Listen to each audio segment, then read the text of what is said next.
Hey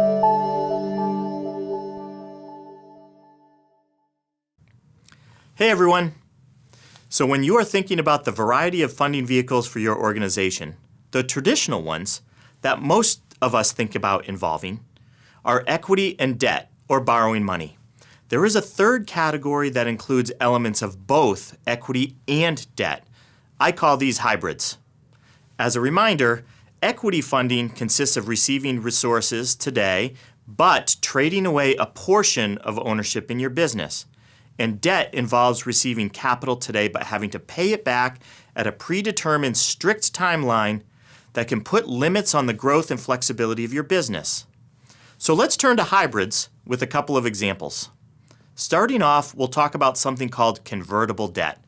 This is essentially debt, except whoever lends you the money has the option of converting the loan to equity at some later date.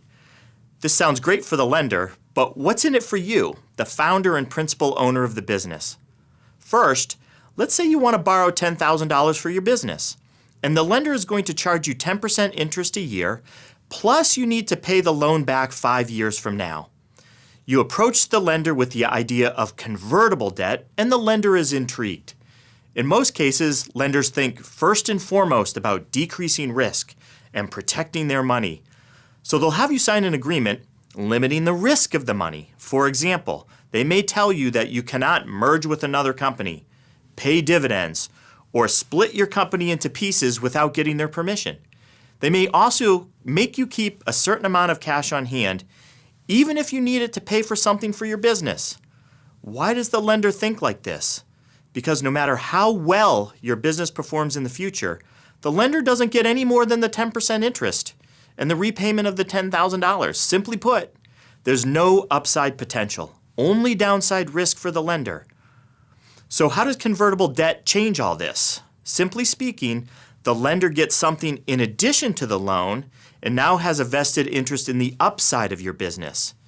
Because they now have the possibility of participating in the upside, they may be amenable to a lower interest rate in the meantime.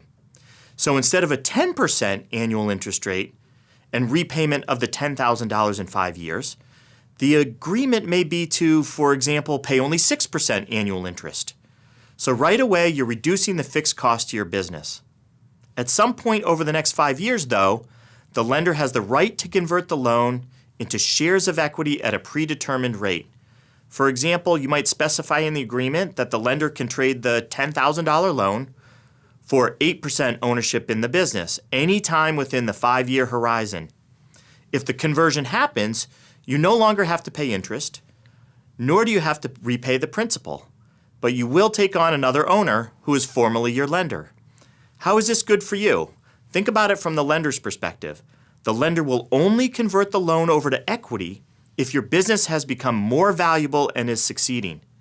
And if that's the scenario, you'll be doing well too, so it becomes a win-win situation.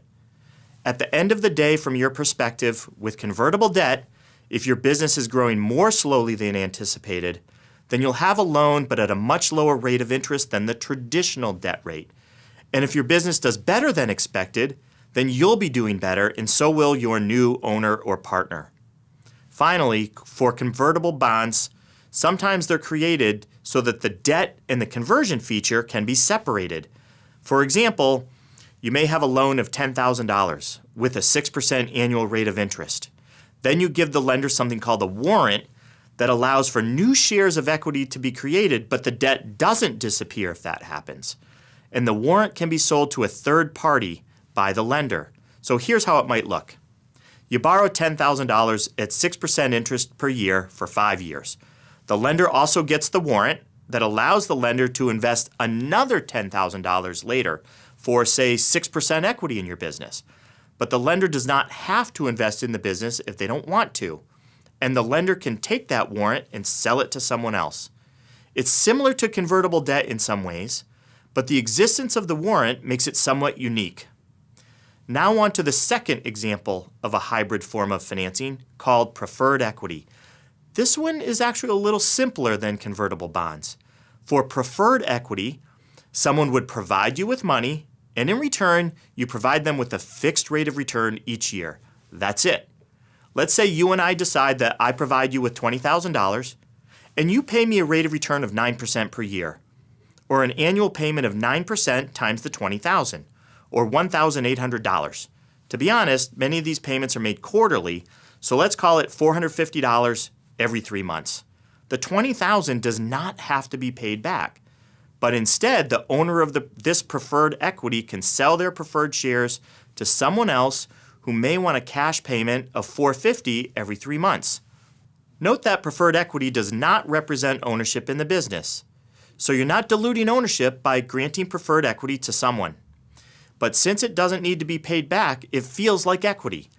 The $450 payments need to be made every 3 months, so it feels a little like debt too.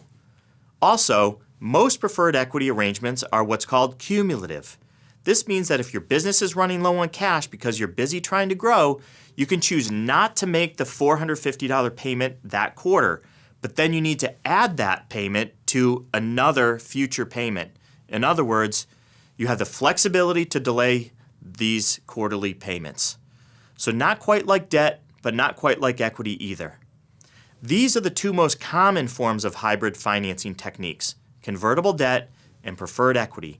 There are others that are variations on these as well, such as preferred equity that can get converted over to common equity or ownership. Not surprisingly, this is called convertible preferred equity, which is also likely to be cumulative. That's quite a mouthful, but now you have a good introduction to hybrid forms of financing.